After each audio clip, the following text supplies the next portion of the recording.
To it.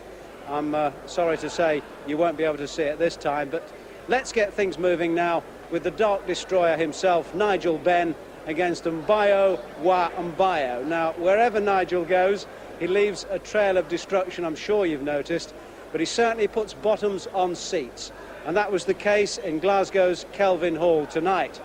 The place is bulging with spectators as the Dark Destroyer goes for his 22nd straight win. He's not famous for his charity, but he's agreed to donate part of his purse to the Lockerbie Disaster Appeal, and so has his opponent, Mbayo Wa Mbayo.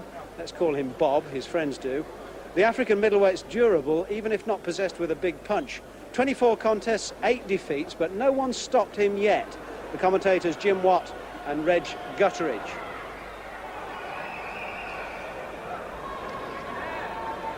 A little bit of confusion there. They didn't know whether the referee wanted to have a word with them or not. Brian Lynch stayed there to pop the gun shield in, and now don't blink, but you know what it is with Nigel Benn, it could all be over. And he certainly endeared himself to the Scots, coming in with the Royal Stuart clan there.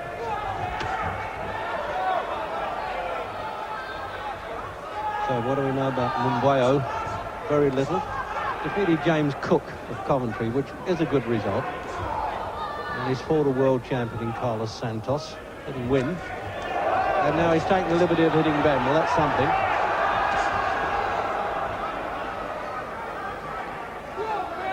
Good beard on him. At one time they were banned because they were considered extra protection. But if they're now normally worn, apparently, they're allowed to use them. But very few boxers carry the beard.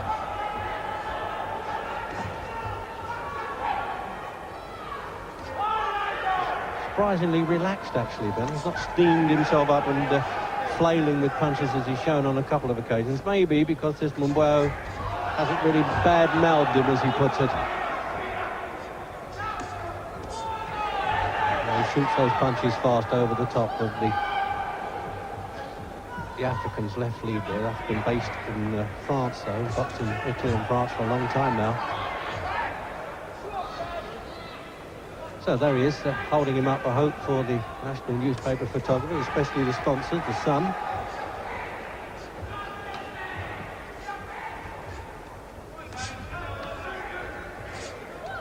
Dare I say, Jim, he's looking relaxed to Ben, isn't he? He's taking his time, it would seem. He may not one punch and not really all be wrong. Yeah, he's still putting power into the punches. He hasn't caught Mbayo cleanly yet. Mbayo's not a mover. He seems to be depending more on blocking Ben's punches, and personally I think that's a good idea, because no matter how fast you move, Ben's going to catch you. So Mbayo seems to be trying to be pretty careful. He's managed to keep his chin down nice and low, which is another good idea. Ben is quite relaxed. He knows he has the power to take anybody out. He's not in any hurry to prove that again. Well, we're over the 2-minute mark. That's quite an event now, isn't it, in a Ben fight? Well, they're the first digs around the ribs now. Got to bring the guard down a bit. Not hinging on the fight. Remember, the phenomenal payday coming up, Nigel Benn, against Michael Watson in London, May 21st.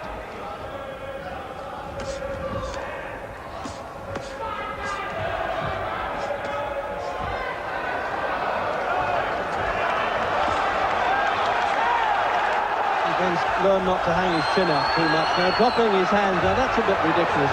Trying to do the macho bit, you can lose a bit in a fight game doing that. Fair mark to Mbayo. He's getting the cheers from the Scottish crowd here, saying, well, this man at least is putting up a show. Well, that's it. Time to get your breath back now that a Nigel Benn opponent has actually had to keep the fight back.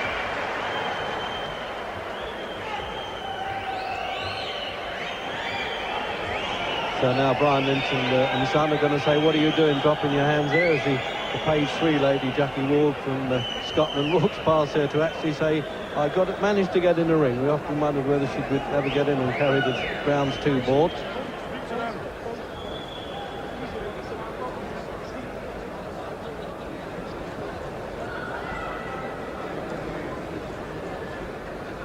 Well, he hasn't changed his expression all the way through, Jim, quickly there as we get the rundown on Mbayo. Yeah, well, He looks far more experienced than he actually is. He was never out of his depth. He just tried to catch Ben's punches. He had some success in the first round. A little bit of careless work from Ben at the early days. Had the cheek to stand between rounds then, Mbayo. So into the second round then.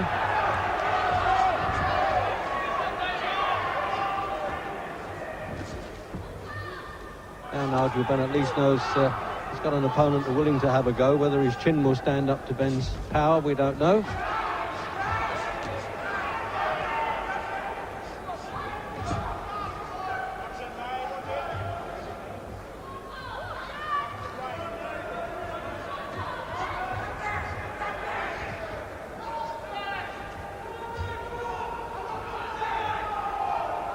Certainly keep that guard nice and high there, Mbayo, Jim, as you were saying. That's the smart thing to do. And he's using the height too, standing up straight. Yeah, he's keeping his chin down, so the punches from Ben, which are getting through, they're not catching him on the chin. But Ben looks as though he's trying to get all over in this round. He's setting himself, he's looking for the openings now. Yeah, Ben... He might feel that he wants to try and get some work going to get ready for the Michael Watson fight, but that's always risky. You've got to take them out as quickly as you can, like Mike Tyson does. Yeah, well, Ben is putting the power into the punch. He just hasn't been able to catch Mbayo yet.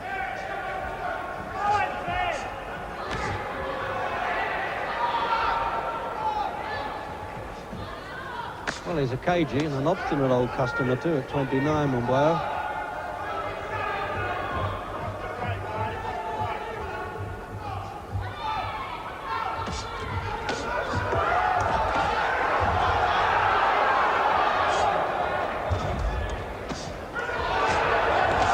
Oh, what a punch there. He chose to mix punches with him there, Mbayo, and he came off second best. When Ben nails him, I tell you, the punch goes from chin to boots in a hurry there. And this won't go now. Now, this fella has put up a show until he got nailed, and the referee's got to wave him on now because there's no standing 8 count in British boxing. But that's it. He won't get up from that. Right among the boxing board of control officials then. And yet again, Nigel Benn has done it in the second round. About 2 minutes and 15 seconds will make that. And Jim, very quickly, this fellow is to use boxing parlance. Didn't look exactly a mug at one time, did he? No, Mbayo looked a half-decent fighter, but Ben has started putting power into the punches, and you know as soon as one of those punches gets through from Ben, the power is there to take out anybody. And Mbayo still looks badly shaken at this moment. Only 2 opponents now in 22 fights have lasted longer, remember, than Mbayo there, believe it or not. What a record this fella's got. Jim, the finish. Yeah, well, Mbayo never really recovered from that first punch. A very strong, very proud man, but when that first right hand caught him, it was all over. He managed to get back up again twice, but he was never in the fight. This man, Ben, I mean, he really paralyses him with the punch power. There's no doubt about that. You wonder if he can do it at the top level. And, well, with that sort of power, Jim, there's no reason why he can't. Yeah, well, it looks to me as though he has the power to trouble any middleweight in the world. Whether he'll hit the top boys yet, but I think that it's now time to move him up in class. Here, he's just doing it exactly as he likes here. But look at the power in that final punch.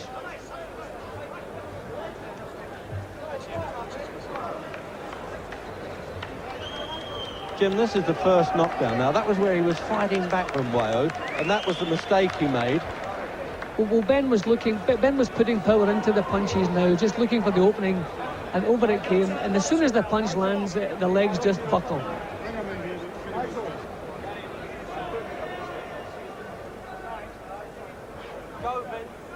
Gentlemen, please, in 2 minutes, 20 seconds of round 2, on a count out, the winner, Nigel, the Dart Destroyer, Benn.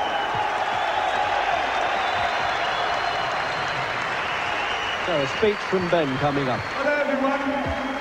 It gives me a great pleasure to fight in Scotland. I guarantee I'll be down here to fight again. Thank you all.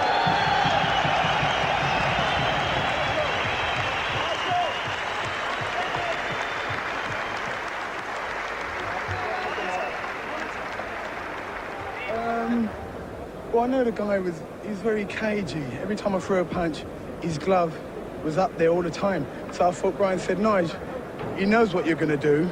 So what you've got to do is work yourself around the body, and then when the opening comes, then take it. And I caught him with a couple of shots, but he rode them very well. But after, like I said before, Gary, once they start getting through, they start telling. I mean, like they said, he didn't come here to hang about. He came here to fight as well. But I believe that I had too much ammunition for him. Okay, let's take you through it. Your first chance to see it.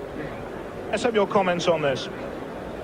Well, I had him pinned on the rope. I hurt him first of all, and but he was still fighting back. So I know he was a bit live. But I was trying to catch him with the uppercuts because that was the kind of shot he's open. See, he was fighting back. So all credit to Wa Mbayo, but see, he left himself open, and then I thought, right, I'm going for it. He's very game here, isn't he? Or stupid, whichever way you look at it. No, I think very gamely, and a boxer, you know, they don't like to be counted out of being on a day. So a lot of respect goes out to him for getting up. But like, he's not putting up any defence here, though, is he? No, he ain't hitting back because the first shot hurt him. And that's what, you know, he got up too soon. Were you surprised he got up again? No, I wanted him to get up. No, because I believe, like, you know, he's been around for a long time. And I knew I had the ammunition to stop him. And everyone keeps writing me off as fighting nobody. So it's just like Michael Watson. Everyone's saying, what was the last person he fought? But I'm not here to slag him off. But the thing is I don't like people who jumping on, you know, ready to slag me off. I go out there, I don't make the fights. I go out there and I do the business. Look at the turnout. Because they know when they come to see me, it's going to be explosive. If it's 1 minute, 2 minutes or 30 seconds, they're going to like it. That is the first time he's been knocked out. Why did you say you wanted him to get up again? Because I can knock him down again. Right. That's, you know, because that is what I believe. I'm here to seek and destroy, and, you know, if a man goes down, I want it to get back up so I can hurt him again. Trying to look from a constructive point of view, because he did look a reasonable opponent tonight. Yeah. Are you not in your career now in need of a real big test that's going to take you quite a few rounds? Can I say something, Joe? You see, you're forgetting. How long have I been in the game? You see, I'm taking my time. I'm not here to rush for you or anybody. I'm here to come along steadily. I'm here to secure my kids' life, not to give everybody a good time. See, no, that's what it takes time. I'm not going to be rushing. Well, how much time, Nigel? Because we're all behind you and we're all impatient to see you really get involved in a fight. 15 months. You know, I've got Watson the next fight, which I'm glad to have. And then, you know, you've got the British title, the European title. Then we can solely concentrate on Americans. Now, I'm not going over there and fight Michael Nunn when I know I'm not ready. And, you know, you're hearing it from my mouth. I know I'm not ready for Michael Nunn. My punching power's there, but it's not just only punching power that counts. So Mbayo stopped for the first time in his career, but at least he did last until the second round, and number 22 there for Nigel Benn. After the break, it's Damien Denny in the battle of the unbeaten welterweights and our Mike Tyson competition in neutral corner. Join us for that.